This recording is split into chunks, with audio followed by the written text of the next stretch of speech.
1924. Une poignée de Français se lance dans une mission impossible. Assurer des ressources pétrolières à un pays qui n'en a presque pas. 100 ans plus tard, Total Energy emploie plus de 100 000 personnes. C'est une compagnie multi-énergie, active partout sur la planète et à la croisée de deux mondes.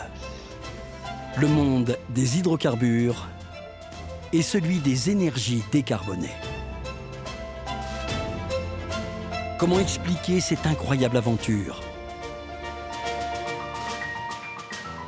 C'est une trajectoire indissociable de l'histoire du monde, des besoins changeants de la société et des enjeux de chaque époque.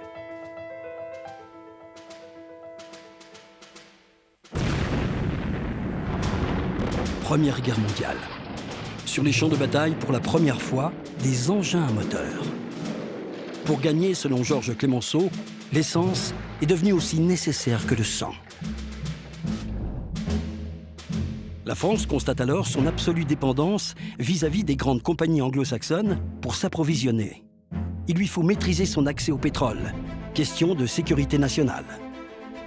Alors, en 1924, le pays se dote de la Compagnie française des pétroles, l'ancêtre de Total Energy, qui acquiert les parts confisquées aux Allemands dans la Turkish Petroleum Company. C'est ensuite une affaire de pionniers. Un petit groupe d'hommes va œuvrer pour faire valoir ses droits aux côtés des autres actionnaires, tandis que sur le terrain, d'autres pionniers sont à l'œuvre, des géologues. Une nuit de 1927, victoire. Leur ténacité est enfin récompensée, le pétrole jaillit en Irak.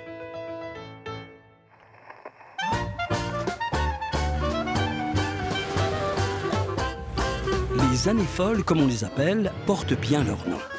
Le monde tourne à un rythme effréné pour rebâtir un système productif performant.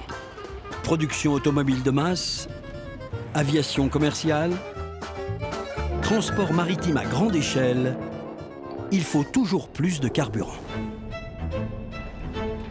Ce changement d'échelle s'accompagne d'une épopée industrielle. Il s'agit de tout créer à partir de rien. On bâtit un pipeline de plus de 1850 km, le plus long du monde, le premier à traverser les frontières. On édifie toute une filière de raffinage. On lance le plus grand tanker jamais mis à l'eau. On découvre le premier gisement de gaz naturel en France, à Saint-Marcet. C'est un résultat qui mérite une mention spéciale au tableau d'honneur de la technique française. À la fin des années 1930, les précurseurs de la compagnie sont en ordre de bataille. Même s'ils sont encore petits sur l'échiquier face à leurs concurrents, ils sont prêts à grandir à la vitesse des besoins. Mais soudain, la Seconde Guerre mondiale éclate. Les infrastructures sont sabotées ou pilonnées. Il faudra tout reconstruire. À l'issue de la guerre, l'optimisme revient en force. On construit en plus grand. On fait plus d'enfants. On réclame plus de confort. Ce nouveau monde a ses idoles. La voiture pour partir en vacances et le plastique. Des matières synthétiques pour tout et pour tout le monde. Pour la compagnie, il s'agit alors d'aller vers l'infiniment petit. C'est une aventure moléculaire. Elle a lieu d'abord dans les laboratoires. Scientific research is a safeguard for our future. Ce sont les premiers pas dans la pétrochimie. The structure of the petroleum molecules is being changed into other substances, new substances. De ces nouveaux complexes industriels sortiront des produits à forte valeur ajoutée pour fabriquer revêtements, emballages, fibres textiles et résines, mais aussi des huiles et des carburants aux performances améliorées, distribués pour la première fois sous le nom de Total.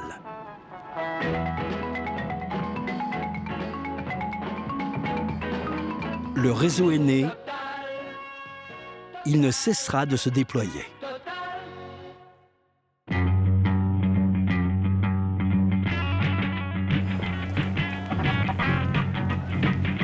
Au même moment, sur le plan international, de nouveaux bouleversements interviennent. En Algérie, en Irak, en Afrique occidentale, c'est l'époque des mouvements d'indépendance. La foule s'est rangée derrière ses leaders nationaux. Les pays producteurs renversent la table et entendent prendre la main sur leurs ressources. Un défi immense pour les compagnies pétrolières. La compagnie se déploie alors pour trouver de nouveaux gisements et diversifier ses ressources. Le groupe étudie les possibilités de forage offshore dans ces mers encombrées de glace. En France, c'est la découverte de Lac. Surnommé le Texas français, ce gisement de gaz naturel géant présente des caractéristiques hors normes. Un vrai défi relevé par les pionniers de la compagnie.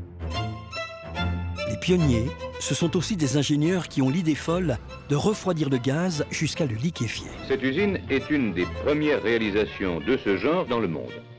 Le gaz se met à traverser les océans. Le Jules Verne, premier méthanier français, destiné à transporter du gaz naturel sous forme liquide à moins 160 degrés. Les limites géographiques sont sans cesse repoussées.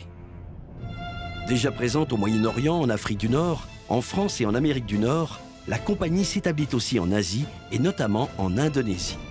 Elle étend sa présence en Afrique subsaharienne, au Gabon, au Congo. Enfin, elle fait le pari de l'exploration en mer, ce continent inconnu. À la fin des années 60, la compagnie est devenue mondiale.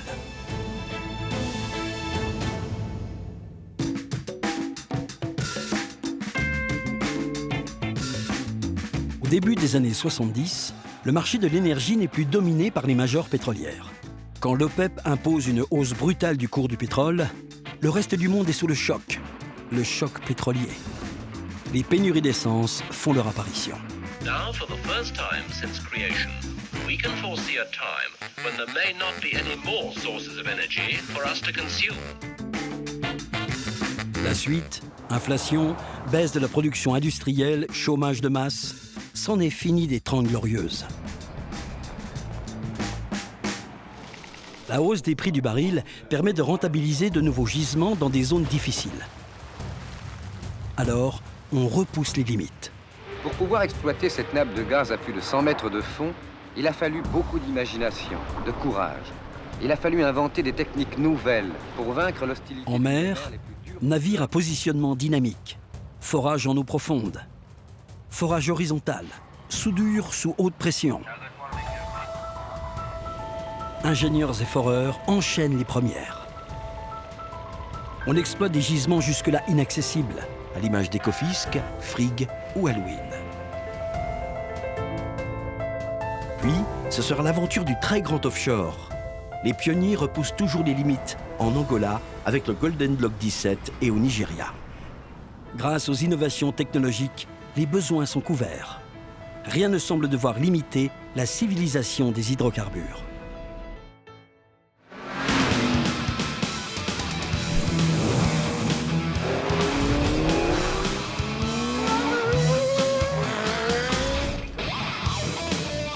Tout au long de ces années, 3 compagnies se croisent souvent sur le terrain, tantôt concurrentes, tantôt partenaires. À la fin du siècle, elles fusionnent. Ensemble, elles donnent naissance à la 4e major pétrolière du monde, Total Finaelf. Pour la première fois, les actionnaires du nouveau groupe sont réunis pour voter au sein d'une même assemblée générale. Mais à la même période, une crise majeure frappe soudain l'entreprise. C'est un appel de détresse lancé ce matin à 6 heures qui a tout déclenché. Le navire finira par se... L'Erika fait naufrage. L'arrière laisse aussitôt le fioul s'échapper. La marée noire se répand. Et près de 2 ans plus tard, une autre crise. Terrible explosion à Toulouse, dans une usine chimique de la banlieue. C'est l'usine AZF qui explose dans le sud de la France. Dans la compagnie comme dans le pays, l'émotion est immense. Il faut une réponse à la hauteur des risques. Dans la compagnie, la sécurité est élevée au rang de valeur. Le message fait le tour du monde. Un impératif vis-à-vis des collaborateurs, des parties prenantes et de la pérennité même de l'entreprise. À l'aube du nouveau millénaire, les scientifiques sont unanimes. les consciences évoluent. Il faut agir contre le dérèglement climatique. Alors la compagnie fait évoluer sa stratégie. Elle affiche son ambition d'être un leader de la transition énergétique. Plus d'énergie, moins d'émissions, c'est le cap. En plus du pétrole et du gaz, l'entreprise investit dans l'électricité et les renouvelables, comme dans les molécules décarbonées, pour devenir une compagnie multi-énergie intégrée. Energy is reinventing itself. That is why Total is transforming and becoming Total Energies. Total Energy, un nouveau nom qui incarne la dynamique de transition dans laquelle la compagnie est résolument entrée. L'objectif, continuer à fournir l'énergie dont le monde a besoin aujourd'hui, tout en construisant le système énergétique de demain. Un défi immense que les hommes et les femmes de Total Energy sont prêts à relever pour écrire les pages des 100 ans à venir, l'esprit pionnier en héritage.